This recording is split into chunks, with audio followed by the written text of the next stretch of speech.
Welcome aboard, folks. I'm Stephen Malkowich, your captain on this adventure called Ship of Fools.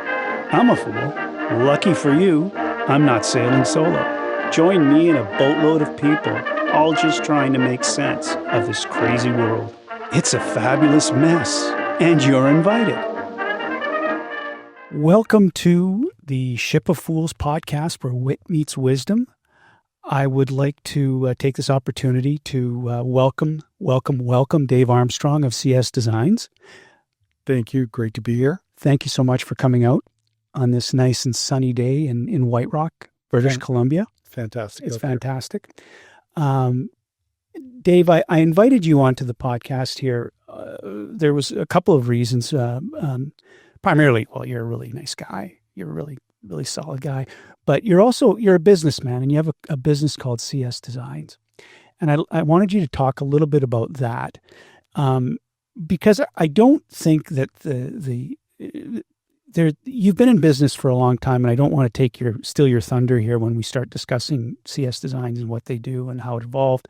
But I eventually want to get to the trials and tribulations of someone in a small business, and a true small to medium sized business, and the things that you face, because I don't think people out there understand what the tariffs have done. Never mind the tariffs, but also our provincial government, our federal government, and our relationship with the United States, and how that affects. Because you're in a position where it has, and it will continue to. Until something here is resolved. But let's start off with CS Designs and what that business is. Sure, absolutely. Well, right now, CS Designs is a manufacturer of what's called sublimation aluminum prints. And with that, we started off, from a historical point of view, in 2002, primarily focused on the giftware industry.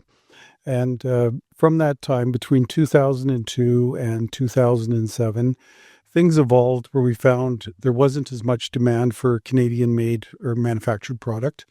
And with that, still wanted to take some of the expertise or things we'd learned over the first few years and shift the business off in a different direction, which is what we did.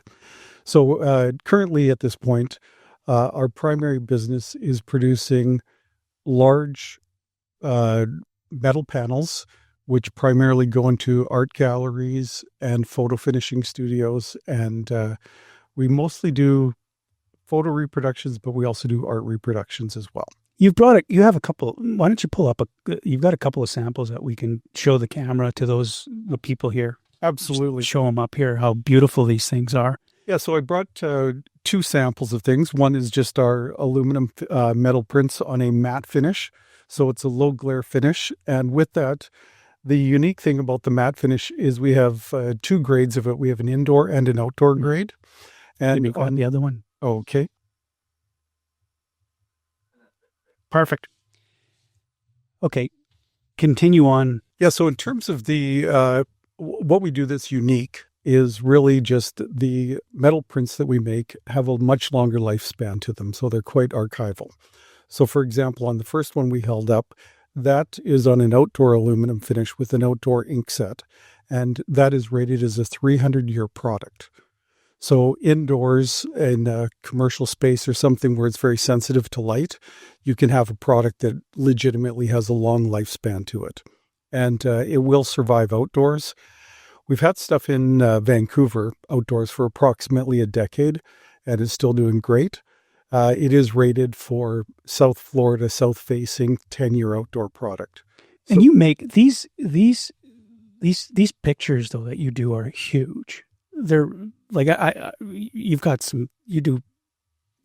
shots of polar bears. You have it's unbelievable the size and the reproduction quality of these things. Yeah, we can make anything up to 4 foot by 8 foot, and with that we deal with photographers and artists in many parts of the world. So we'll regularly ship to the U.S. in particular. We ship a lot to Alberta within Canada, a lot to BC and Ontario. And this year we've been fortunate. We've had a number of orders from Australia, Japan, Germany, the UK, and Switzerland, and probably a few other places as well, but those are the ones that come to mind.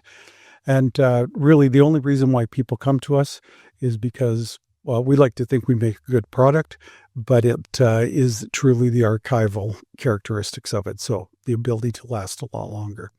And these things are wonderful. They do look. You do your website is csdesigns.ca. .biz. .biz. I'm sorry. .biz. Check that out, and because it is truly these are beautiful pieces. But I'd like to get into you actually, it's a process that you go through. It's a manufacturing process and maybe explain that process that Sure. you go through. Absolutely.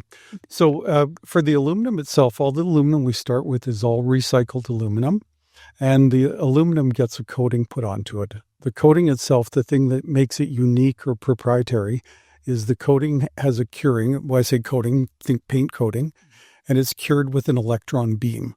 And so it essentially provides a really deep cure into the coating to allow it to withstand extreme heat on it. Now, once we have the aluminum with the coating on it, we print, if you imagine just a wide format inkjet printer, we print out inks onto a paper that has a backing on it. The inks itself are actually a dispersed dye, and the ones that we use are capable of withstanding a lot of extreme UV light onto them. And so they're all custom made for us in Italy. And I would say we're one of the few print labs in the world that use those dyes to get that archival quality. And we're the only ones in the Western Hemisphere that use them on a daily production basis.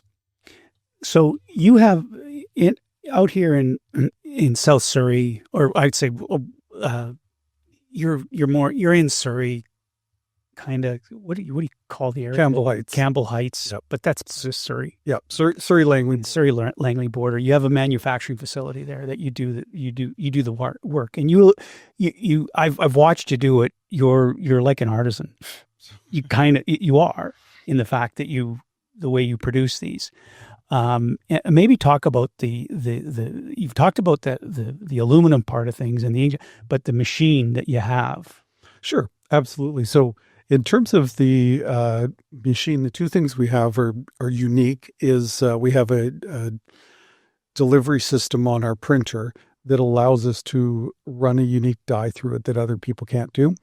And once we have the printout on the aluminum, then we fuse it into fuse the dies into the aluminum by running them through our heat press. The heat press itself is an oversized 4-foot by 8-foot heat platen. It weighs approximately 11,000 pounds for the machine, so it's quite substantial. Big. And it runs at approximately 400 degrees Fahrenheit. So in terms of the actual process of printing and embedding the dies into the aluminum, essentially two things happen at the same time. First of all, we heat up the aluminum and the dies. The dies, they go from a solid almost instantaneously to a gas state, so they don't stay in a liquid state. And while they go from a solid to a gas, the coating on the aluminum itself opens up. It'd be similar to pores in your skin opening up is probably the best analogy I could come up with. And then with the combination of heat, again, around 400 degrees Fahrenheit, and also the pressure from the heat press, it forces the dies into the coating of the aluminum on that. So on a large piece, or actually if the piece that I held up there, that process would take approximately 2 minutes to do. And once you remove the aluminum from the heat, the coating closes over and the dies are suspended not on the surface of the coating, but they're actually embedded right within the coating itself. And that's what makes them last so long. Yeah, absolutely. And also, on the if someone was here in person, you'd see it the prints almost have a 3-dimensional look to them. So there's something that your eyes go, oh, there's a bit of depth to the image, but you can't quite tell what it is.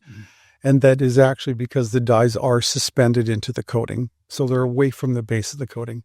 So let's segue here into surviving as a BC entrepreneur and a business, small business, and the things that have evolved, and how because the current tariff situation, it affected you.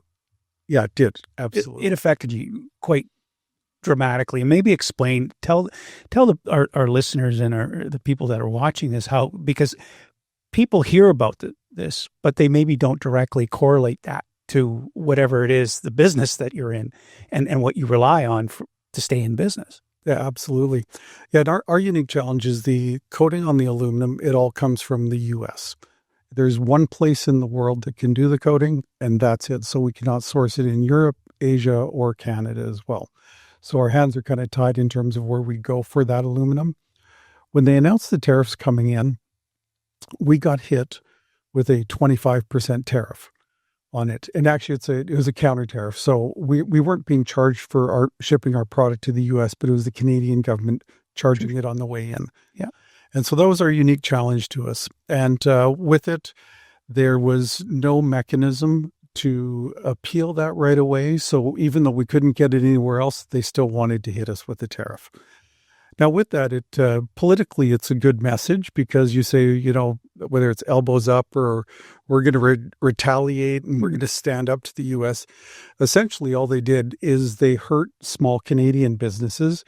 They charged us a tariff, and then they took the tariff that they collected in BC and they sent it back east to Ottawa. Essentially, yeah. And so they're subsidizing Quebec and Ontario manufacturers, while BC manufacturers are paying the price on that. As always. Yeah, absolutely. So that was a particularly unique time. For it, I spent a lot of time trying to reach out to local MLAs and MPs, trying to get a little bit of traction or some help on things. But unfortunately, then the federal election came along. So we seem to be making some headway. And once the election was called federally, then any movement stopped. So it wasn't politically correct to try and work with the U.S. or anything like that. And the particular challenge to it made a situation where it would have been cheaper for me to move my business down to Blaine, Washington, which is 10 minutes away, move it over the border.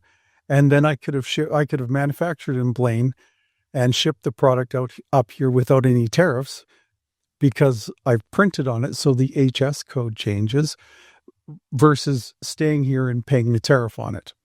So that was the unique challenge at the time. Now, fast forward a little bit, the Liberals did announce that they were going to drop some counter tariffs if specifically product is being used in manufacturing. So we did get some tariff relief on that. I have paid tariffs. I have got some refunds. I'm still waiting on some more money coming back. How recent? They did that.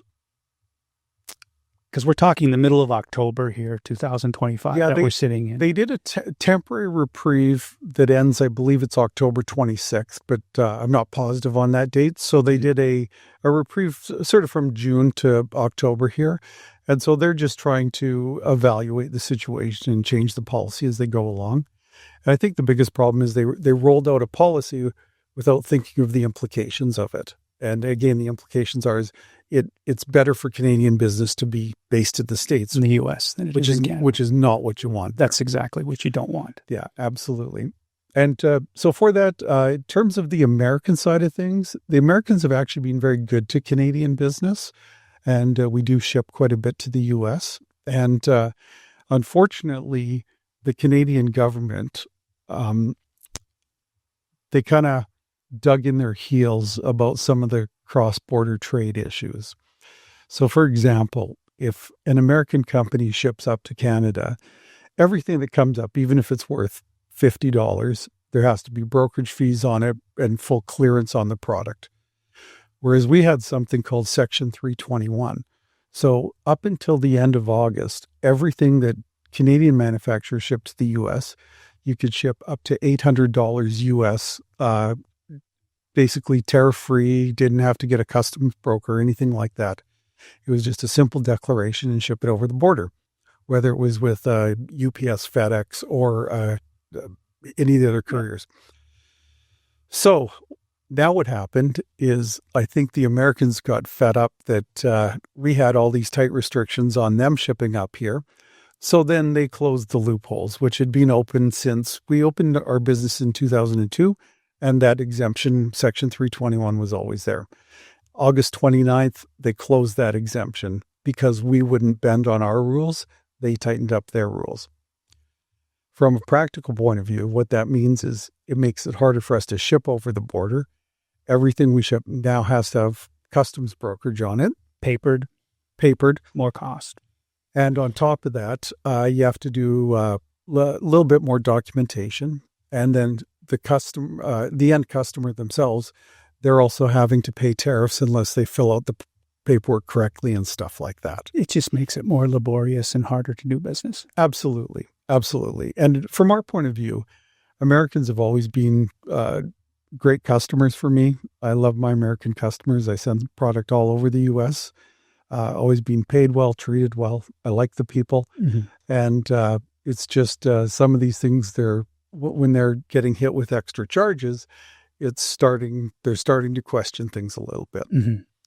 So your concerns that you've had, and it really hits home here where the true, I would suggest we're speaking truth to power here. We might with the might of Ontario and Quebec, and we sit out here in BC, and you're trying to be a small businessman or a small businesswoman, whatever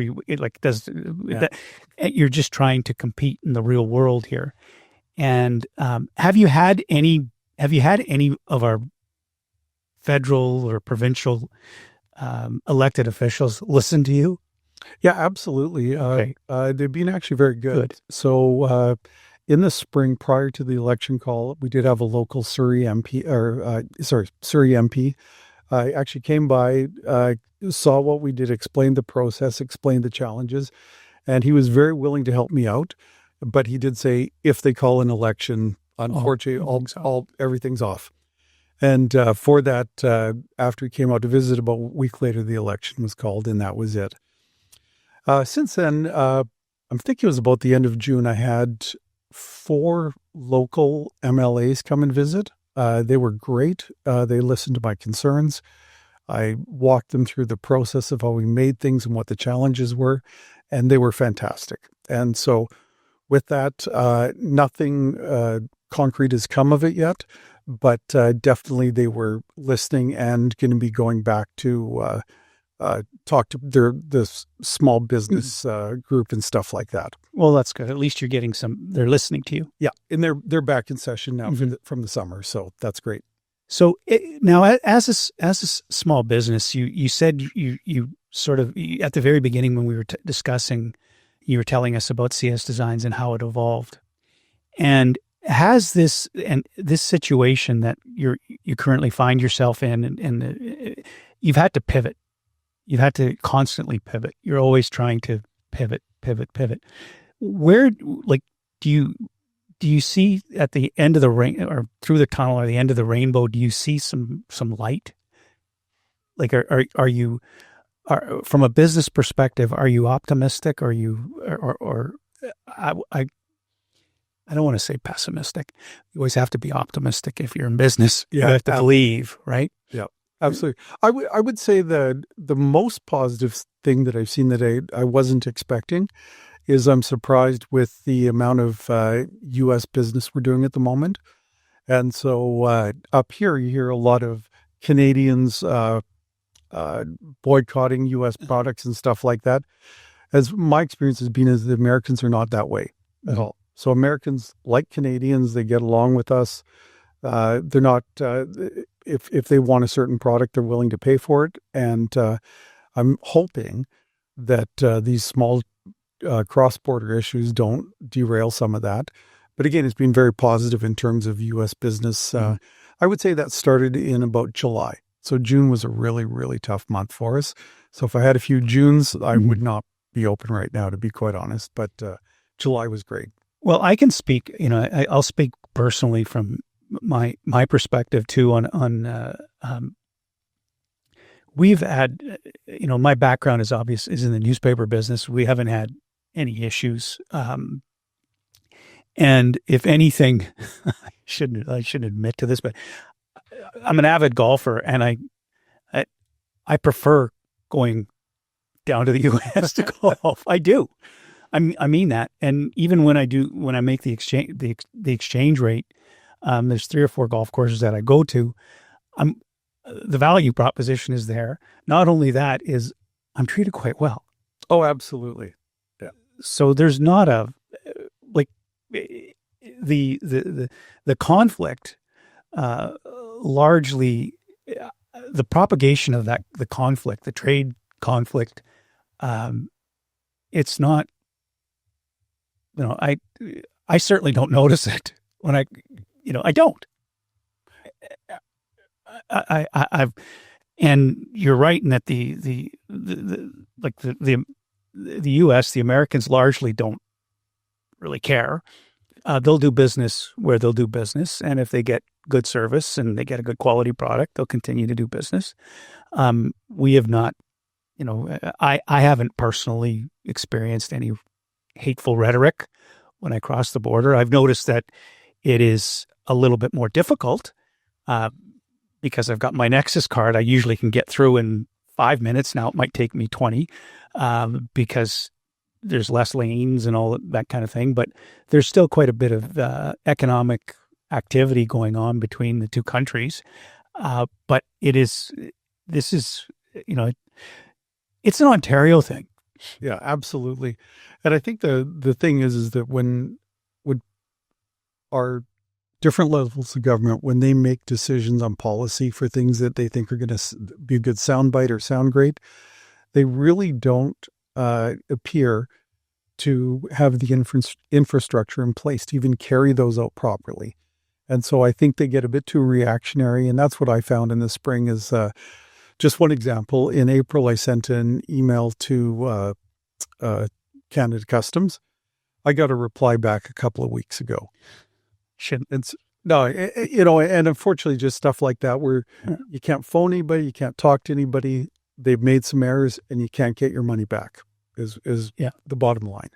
And in their world, it is what it is. Yeah, absolutely. Pay the money. And they don't even know what the policies are, and that's the problem. Is so even though they acknowledge that they don't ask me to send the money, they just you have to be set up so they automatically take it from your account. Yeah, and once they take it out, it's hard to get it back.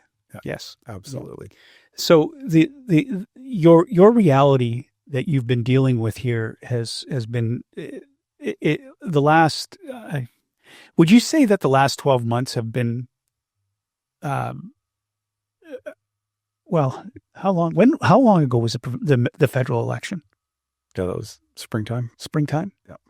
So we're 6 months into it, and not a whole heck of a lot has changed. No. I think all this changes. I think the U.S. has finally said, "Hey, we're going to treat Canadians like they treat us." Mm-hmm.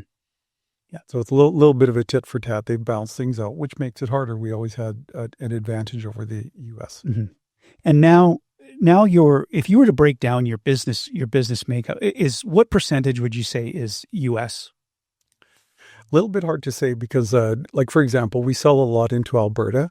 Or through Alberta galleries that goes directly to the U.S. And by Alberta galleries, you mean like the resorts there, correct? The Banffs of this world, Art Lake galleries, Louise's. Canmore, Banff. Actually, we do quite a bit Edmonton, Calgary as well, for sure. So in Alberta, they tend to buy more artwork, buy more photography. They spend a little bit more on art. As opposed to BC. Oh, a lot more than BC does. Absolutely. That's interesting. Yeah. So we would, Alberta for me would probably be 400% more than BC. What would you attribute that to? Well, cost of living is a little bit cheaper. Maybe that's it. They have a little bit more disposable income. I think people in Alberta appreciate they don't get to walk out into nature as much as we do here. And So- so they don't take it for granted like Yeah. you do. Yeah, absolutely. So for us, like we go down to White Rock Beach all the time. Yeah. A few minutes from the beach. Love going to Sassmat Lake, places Mhm. like that. And so when you've got everything in your backyard here, I think people in the Lower Mainland, anyways, and up Sunshine Coast and Sea to Sky Highway, they're just out enjoying life. Whereas if you're in Alberta, it's a bit of a shorter summer season, shall we say? And so I think people spend more time indoors there, and so they value. I think that's a good take. more. That's a So- real good. That's a good take. Yeah. Whereas Because I was gonna say my son lived in Alberta, one of my sons, and they had all of my daughter-in-law's family there, and they simply found it too difficult for them, so they moved back here in August. well, I can say because I've been out here for can't even remember how many years, but I'm a prairie boy, Manitoba, southern Manitoba, Winnipeg. And there's a lot of things. I remember moving to Nelson, BC in like 1989 and looking at the mountains, Kootenay Lake, and thinking, wow, people live here. Yeah. and I think I went down to the beach and drank a beer by myself every night, just looking at it and going, wow. And the lake doesn't freeze. Never mind being to Vancouver, where you come here and you can get a beautiful day where you can actually do something that's quite enjoyable in January. Oh, absolutely. Yeah. And actually, that's one thing we're really getting into is trying to enjoy local stuff more. Mm-hmm. So last Sunday, for example, just woke up, beautiful day. And one of my daughters and I, we drove through Manning Park. Just wanted to go see all the fall leaves, fall colors, and drove up to Karamias and hit a few organic fruit and veggie stands and had a great day. Yeah, it is. It's gorgeous. It's, as I was saying yesterday, we took the dogs for a beautiful walk along. We take the, Elgin Park along the river, and you take that view for granted, and it's beautiful. Yeah, absolutely. It's absolutely beautiful. It's you couldn't ask for something more gorgeous than that. We were just when we were driving back, Tricia and I, we were driving back from Langley. I think it was this past Friday, and traffic. I think we were on 16th or whatever. It's just nightmare traffic coming back to South Surrey, White Rock area.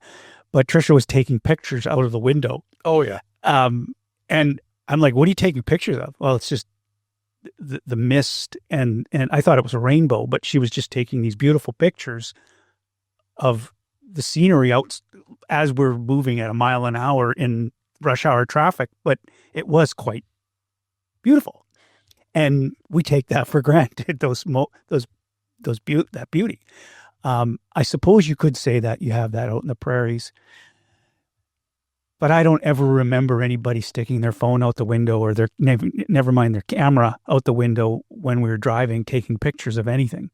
Yeah, whereas BC could do that all the over time, the place. Yeah, all over the place, absolutely, all over the place. Yeah. So that's a good take, though. That is. But having said that, now we've talked a little bit about the business end of things, and something that Dave, you and I have talked about before, and I think kind of that started I think our relationship started off by meeting through a mutual friend, but we started talking about COVID, and we started talking about vaccinations, and we started talking about the government's reaction to that. And you said something to me that in an initial conversation that rang a bell with me, in that I'm going to paraphrase here what we had a lengthy discussion about this, but you were making your thoughts and your opinions and what you believed. You were making me aware of them, and I wasn't shooting it down. I was listening. And at the end of that conversation, you said to me, "I appreciate you listening." And that is not said very often. Well, I think that, on a subject like COVID, first of all, I don't think it's really helpful to tell people what they should do or what they should think. But we definitely want to be able to talk about stuff and to dialogue about it and hopefully learn from each other and gather information to make wise choices on that. For me, when COVID first came along, I'd say that my wife Sonia was very, very right away. She questioned everything very, very quickly on things. For me personally, probably the thing that made me question it the most is we actually had a friend who lived in Bergamo, Italy. I don't know if you pronounce it Bergamo or Bergamo, but that was one of the early COVID hotspots. And with that, when they were talking about what was going on there, there's quite a famous picture at the time where they're showing a makeshift morgue with all the people that were dying there. Well, it turned out that that picture was from Kosovo multiple years earlier. And so then you're hearing reports going, well, it doesn't really, what we're hearing in the news doesn't appear to be too accurate on things. And I sort of tucked that into the back of my mind. And then as things went along, I thought, oh, I'm going to look into this a little bit. And it's always hard because I don't want to go down rabbit trails or start looking at things that are unreliable sources or too much personal opinion. And so I just simply started going like tracking BC Vital Stats, for example, and looking at the Ministry of Health reports and stuff like that. And so we had all these things shutting down. Like, for example, in 2013, I started a community volleyball club. And on that, now it's a really big club. And at the time, they going along very early in COVID, they shut everything down. And I thought that was a little bit curious because I'm going, I don't know how dangerous things are, where things are at, but I wasn't seeing the stats. I wasn't seeing anything that would make me that concerned for the average person. And so my concern then was going, well, gee, are we shutting down prematurely, or should we let people have a choice? So I don't think that I should be making everybody else's choice, but I also don't believe everybody should be making my choice as well. So that was kind of a background thing. So if you remember that first spring when they shut everything down, and we just got shut down one day and that was it. And at the beginning of June that year, we had planned to do some outdoor sports programs, and those all got shut down as well. And so at that point, I thought, well, this is kind of a little bit too restrictive, I thought. And so I tried to get an exemption from that so that we could run some outdoor programs. So that was quite simple. So I did that and we ran our programs and everything was fine. Sort of fast forward through the fall, and then the vaccine programs were on the way in the vaccine trials. And on that, for me personally, I was already quite skeptical of some of the stuff I was hearing in terms of I thought it was all one-sided and not that well balanced. And so I happened to read a summary from the vaccine trials. And what I found in that was I found that in the vaccine trials, again, there's issues with the trials, but the bottom line is that out of those in the vaccine arm of the trial, more people died, more people got ill, and more people were sick. And so I wasn't seeing any real benefit to me personally from that. And so even though there was a push to get vaccinated, I thought, well, it's up to me what I put in my body, and I'm not going to be coerced into something if I don't feel like it. And so I just kind of left it there and didn't really worry about it. And again, I know a lot of friends who got vaccinated, so it's kind of a hit and miss type of thing. And with that, I kept watching and watching. And then when they started to push it really hard, that's when I got a little bit more concerned myself. And then that's when I started to go, oh, we got to, not to vocalize too much, but individually to make choices to make sure that I protect the community and families and kids in the community and allow them to play sports and not force them to take something they don't want to take.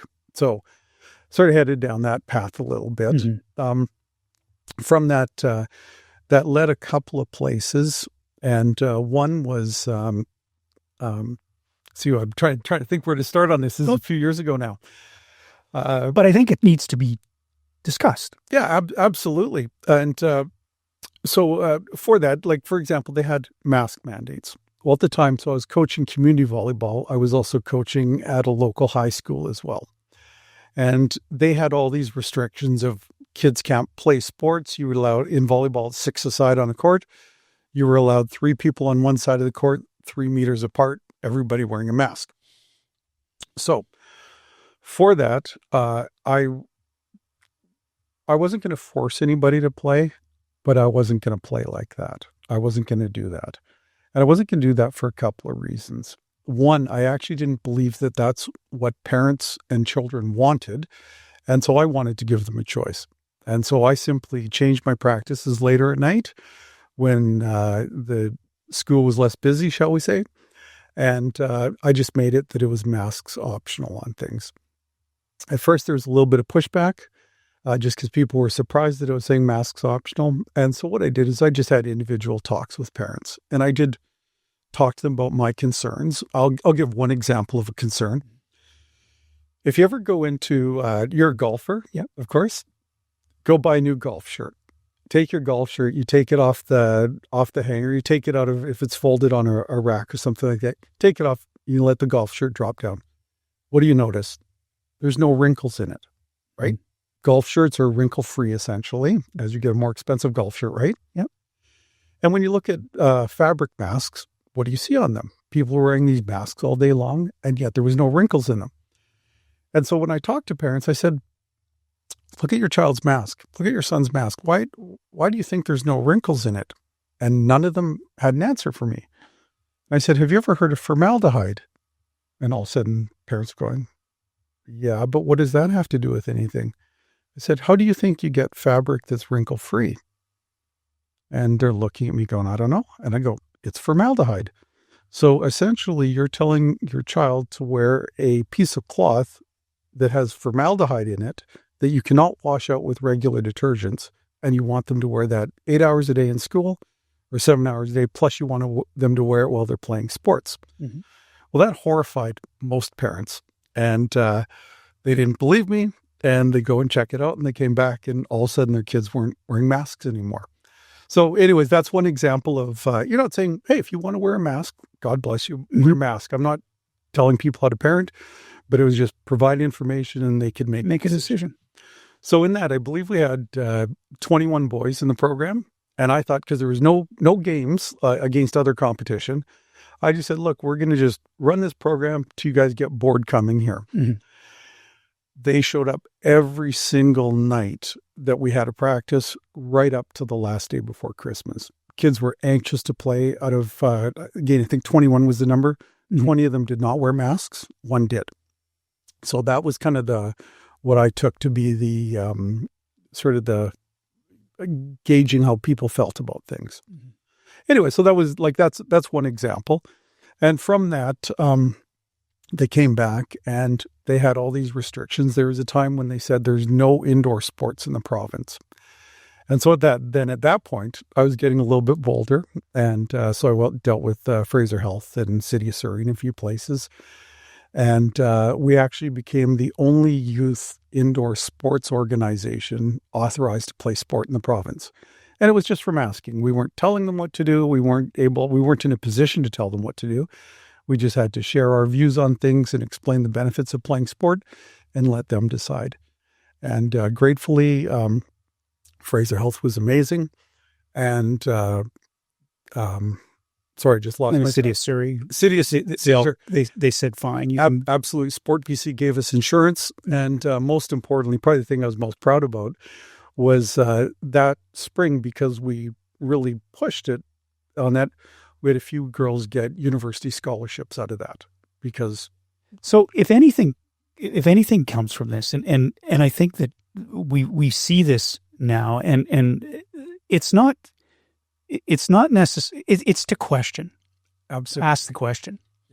And because we see, I at times I see masks popping up here and there, yep. Which is fine. Yeah, absolutely. I have no problem. I don't. But it is certainly going through this, us being roughly the age that we are, has made us question a lot of things. I'd say the orthodoxy of whatever it is that we're involved in, and going, and no wonder a large portion of the population is questioning the things, because they should just justifiably be questioning them and make your own decision based on appropriate information. But during that whole process, and I certainly think this now looking back, and I thought it a year ago too, and having time to digest it, is that we it was surprising how willingly we went along with everything until we didn't. Yeah. And then when we didn't, we really didn't. And which brings us into another, like, a discussion. And I'm not, my personal preference with regards to shots for flu or pneumonia shot, whatever, there's no need to discuss that. Yeah. But there are various vaccinations that are, it is, and I'll bring up like measles, okay, which was one of the things that has reared its head again. And I still believe that, and this is my own personal opinion, that should be a decision that's made by the parent, whatever that, but I certainly, when I was young, and I've said this before, that, you went to school one day and you got a sugar cube with pink stuff on it and nobody said nothing. And I don't know if anybody got sick or not. I don't know. And I really couldn't tell you what I've been vaccinated, but I couldn't tell you what I've been vaccinated for. But I'll air my dirty laundry here that I'm somewhat of a conspiracy theorist when it comes to this, because I do believe that the last vaccination, COVID shot that I got, did make me sick. Okay. Yeah. You're not going to change my mind. And we don't know. We really don't know. But I know that I didn't have the condition that I have now before. And the one thing that did happen is I got that last vaccination, then traveled and got really, really sick. So I don't know, so it makes me question a lot of the orthodoxy, I suppose, of everything.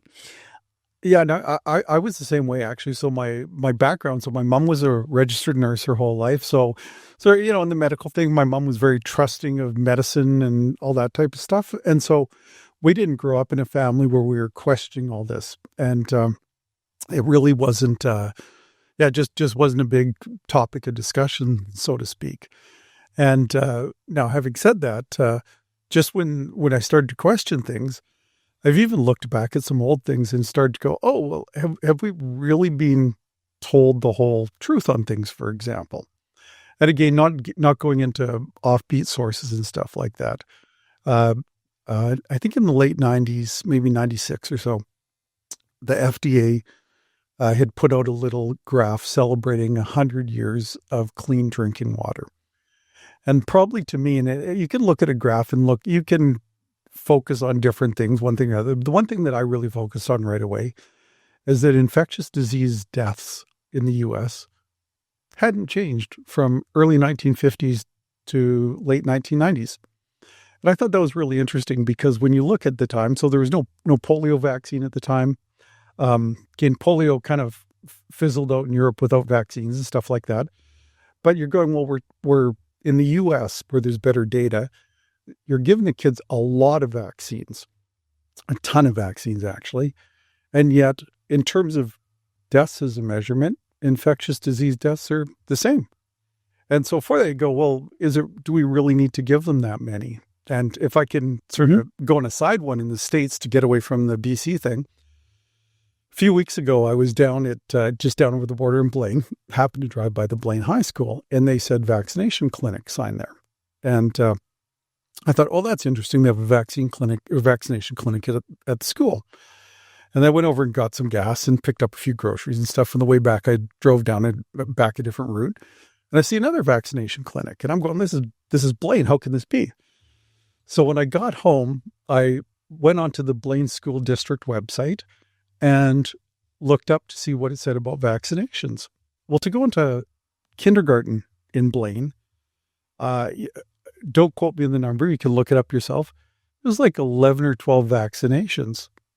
Like it wasn't like DTP, hepatitis B. Like it's a crazy mandatory for kindergarten. And anyways, and if you look on the website, again, you can find it right on the Blaine School District website. It says right on there that this is a Washington state requirement. So that's what it is in all the states.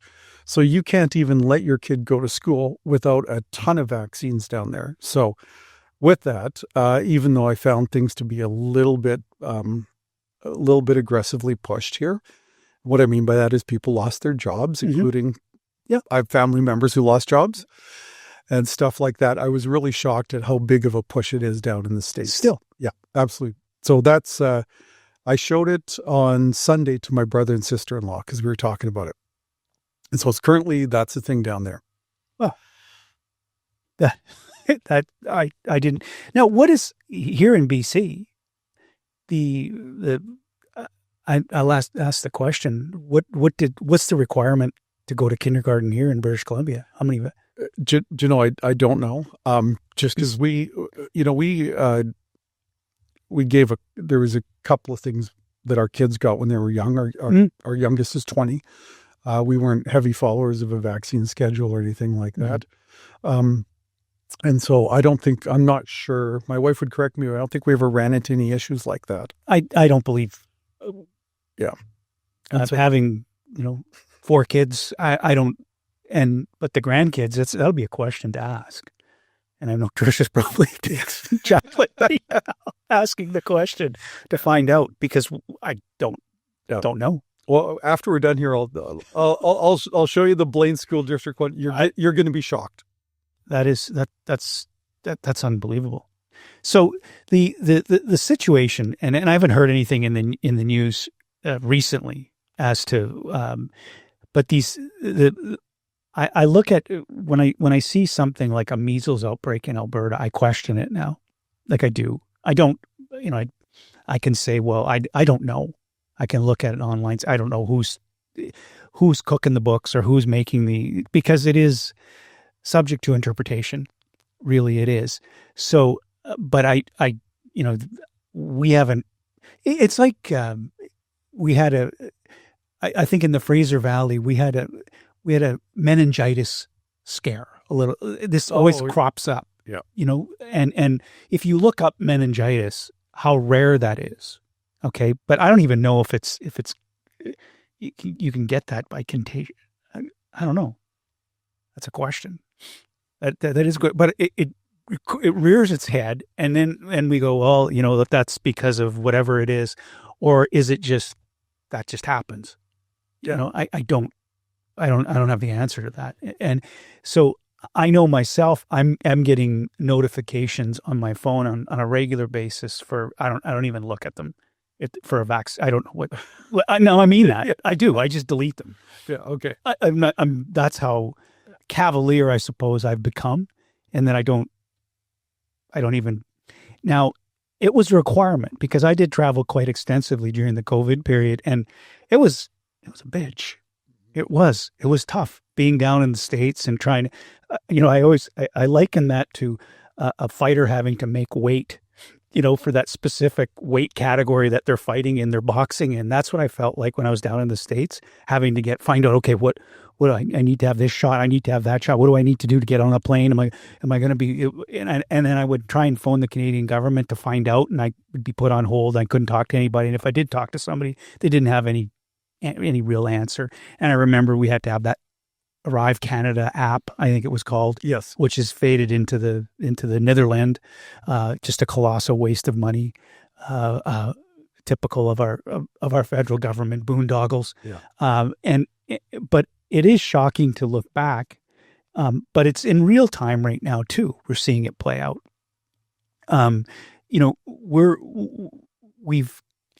Our discussions about this, they only rear their heads when we're faced with adversity, like some kind of adverse thing that we can't explain. So the first thing that our government does is pump the brakes on everything and shut everything down. I don't think that will be tolerated again. I don't believe that. Yeah, no, I sure hope not. For me, I made a decision really quickly that no one could decide what I put in my body. Thankfully, my wife and my kids all made the same decision on that. Everybody's got to make their own. And we just went and lived life. Travel restrictions, of course, in place. Couldn't go to certain restaurants, but it was nothing that was a big deal. And so I don't regret any of that. The one thing I do get concerned in terms of what's currently rearing its ugly head, to me anyways, would be the ostrich farm up in BC. Mm-hmm. And what I mean by that is it's not that, like, I think whether it's Health Canada, government agencies, they have a role for sure. But in this particular case, it appears that, unless I have my facts wrong on it, that they won't even let the ostrich farmers get the ostriches tested again. Mm-hmm. Explain that situation. There's an ostrich farm up in where is the ostrich farm? I forget. It's in BC somewhere. Somewhere in the middle of nowhere. And there was a outbreak there, and a number of the ostriches did die. And so they'd put a quarantine on the farm. And then I believe it's Health Canada. They had ordered that all the animals be culled. And with that, the owners of the farm, they actually had tried, and they'd even gone to court to try and get an injunction to stop it. And they had offered to pay to get the ostriches tested again. And they were threatened with a fine if they got them tested. And to me, that once you get to that point, you're going, well, the ostriches are either healthy or they're not healthy. Mm-hmm. Nothing in between. And they were attempting to sell them just for animal research. They weren't going into the food supply, stuff like that.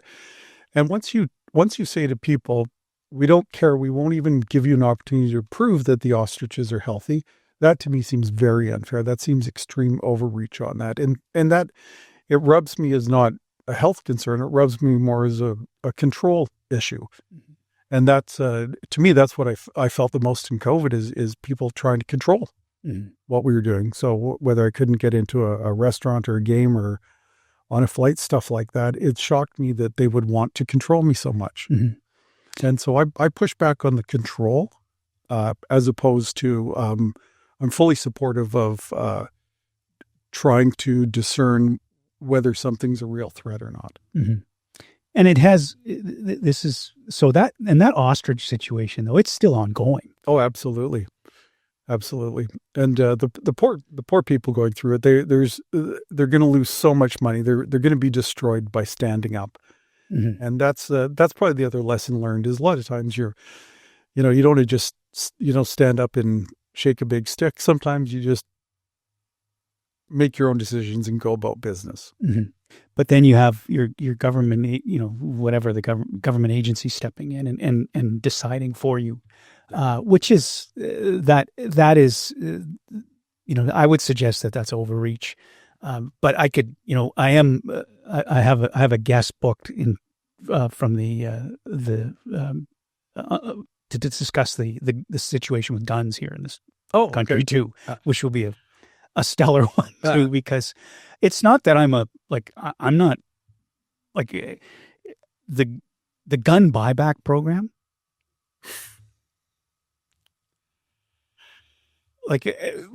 But we can't even make like that. That's a topic for another day. But it's a prime example of our federal government getting involved in something where you've got police officers that are unwilling to enforce it. Saying to the chief of police, I can't remember which, it's some maritime town where they said, listen, we're not going to enforce this. I'll tell you right now, they just said, no, we're not going to do this. And then you have the minister who's responsible getting caught on a hot mic saying that it's a joke, what they're trying to do. And we do have, we've got one family member that's into shooting competitively. Mm-hmm. But the red tape that's involved is ridiculous. Like it's absolutely ridiculous.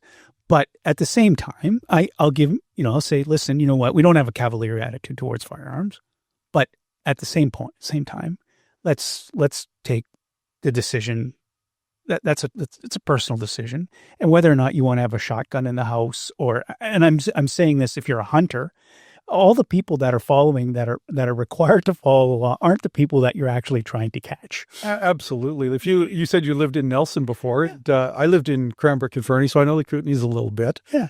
And absolutely, most of the people have a gun up there. They have to. Exactly. And you've, and if you hunt, that's just a thing. I never, but that's just another way to control. Absolutely. It is. And The only place my sister and brother-in-law live down in Wyoming. And there it is, it has quite a gun culture there. So in terms of registered guns per capita, they have about 10 times the amount of registered guns per capita than any other state. So Texas is number 2, they're number 1.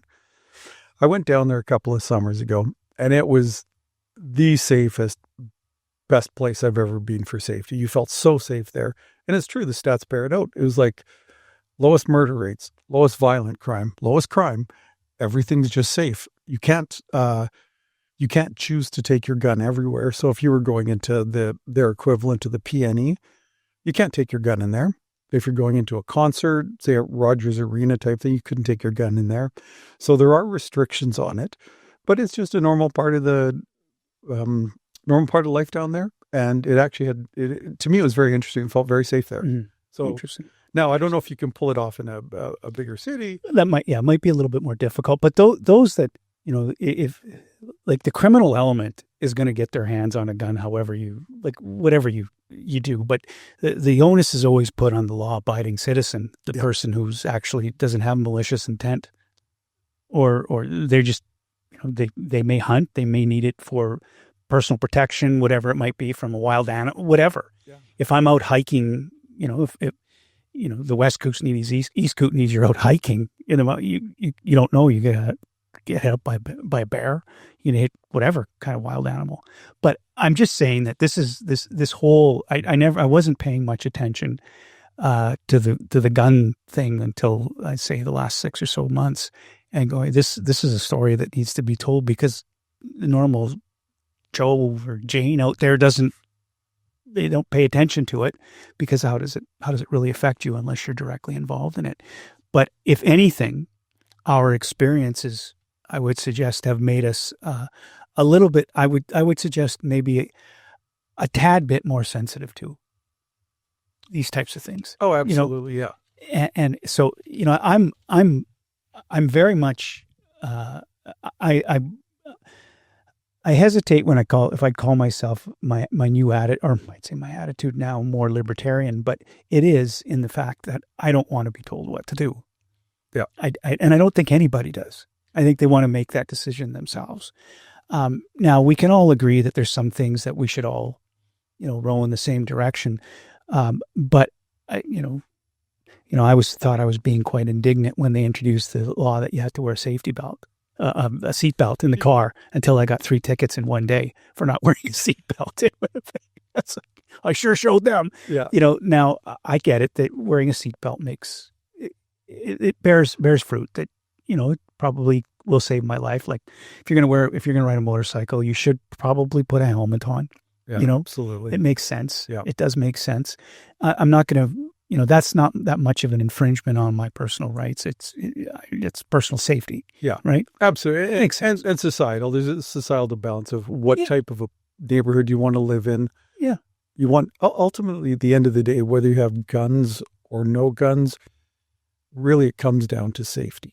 Yeah. So you want a safe neighborhood where people respect each other, and a place where you can walk out and enjoy nature, and not fear for yourself, for your wife, for your kids, grandkids, stuff like that. And with that, I think ultimately I've never personally owned a gun. I don't have a need for a gun where I live, but that's predicated on good laws and the laws being enforced around here. Yeah. Yeah. Yeah. And having said that, it's more, it's a common sense attitude towards things. That's what we're talking about here. Yeah, absolutely. But let's finish on that. And they can go to your csdesigns.biz and check out what you do. And I wanted to have you on because you're a good person. Oh, I really believe that, and I know that for a fact. And I wanted to talk a little bit about your business because I think you do some wonderful stuff. And I also wanted to talk about your personal views, things that we got and we discussed here. And I wanted to. I'm pleased that you came. I really am, Dave. Thank you. And I just want to finish off on one thing there. Sure. I just wanted to say I had actually specifically brought this as a gift for you, Trish. There. Thank you so much. I hope you enjoy that. Wonderful. Well, thank you, Dave. I very much appreciate it. Thank you. You may be asking yourself, what's any of this got to do with me? Absolutely nothing. Until next time.